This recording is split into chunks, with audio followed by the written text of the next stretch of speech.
section 10.3 is going to discuss probability. So you're going to define and use probability. And out of the 3 videos, this is kind of just an introduction and very basic probability, and it kind of works its way up to the tougher problems. So probability, some words you should familiarize yourself with, of course, is a number between 0 and 1. 0 meaning no chance and 1 meaning you have a 100% chance. And that indicates the likelihood of an event to occur. So if your probability was 0.5, that means you have about a 50% chance that that's going to occur.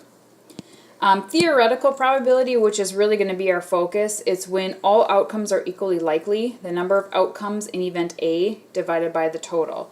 So for example, if I roll a die, the theoretical probability of getting a, let's say, 4, and this P right here means probability. So what's the probability of rolling a 4? Well, if you are familiar with the die, you probably are. There are 6 numbers on the die. One of them is a 4 out of 6.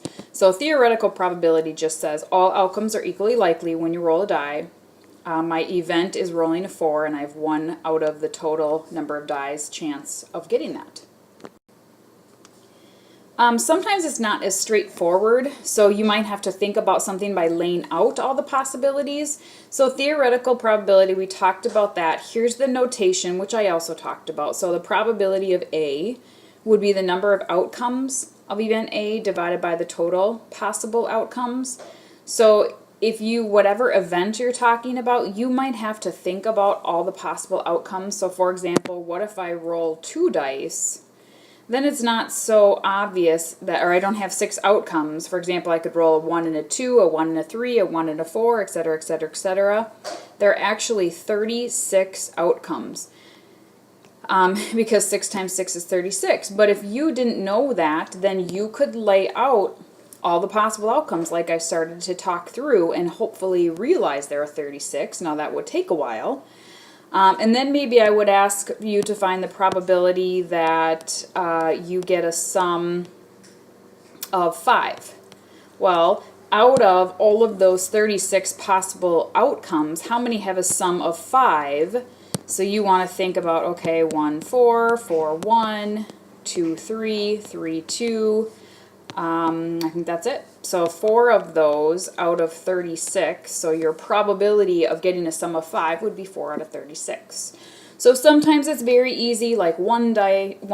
Sometimes it's a little more challenging, like rolling 2 dice, and you have to think about all the outcomes.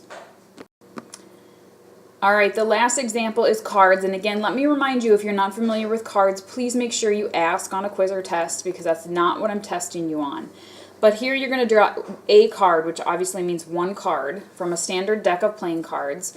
What is the probability that you're going to get the Jack of Spades? Okay, so if you know cards or not, you know, again, ask me, but here is the Jack of Spades. And there's only 1 Jack of Spades, so 1 out of 52. And when you write probability, you can leave it as a reduced fraction, but you can also write that to 2 decimal places, and when you take statistics, that's what's going to be kind of expected of you, so it's not a bad habit to get into now. The probability that you roll a 9, okay, so now you want all the 9s in a deck, and again, if you're familiar with cards, that's not too challenging. So here's all the 9s, and there are 4 out of 52. And again, if you want to reduce that, you certainly can reduce that, but you don't have to. If you change it to 4 decimal places, you don't have to reduce it. So that would be 1/13 if you write it as a reduced fraction, or to 4 decimals, that'd be 0.0769. I'm just going to go to 3 decimals because I run out of room there. Okay, then you want a red queen. Well, a red queen, you have 4 queens here, but only 2 of them are red.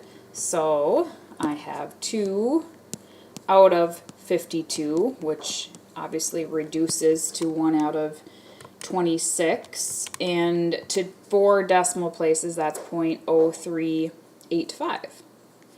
And then not a 4, so I want every card that's not a 4. So if I go back up here to my cards, I can see that I have 4 4s, so that means all the rest of these cards are not 4s, obviously. So 52 cards, minus 4 would leave you with 48 cards. So 48 out of 52. And if you reduce that, that would be 12 out of 13.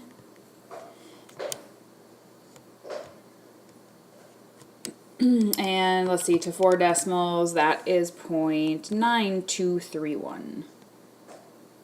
So these problems really aren't too challenging, the card problems. Again, you won't have cards in front of you. I'm not going to have this picture on an exam. So let me know if you have questions about cards. You know, I won't help you with the probability setup, but that part is pretty easy.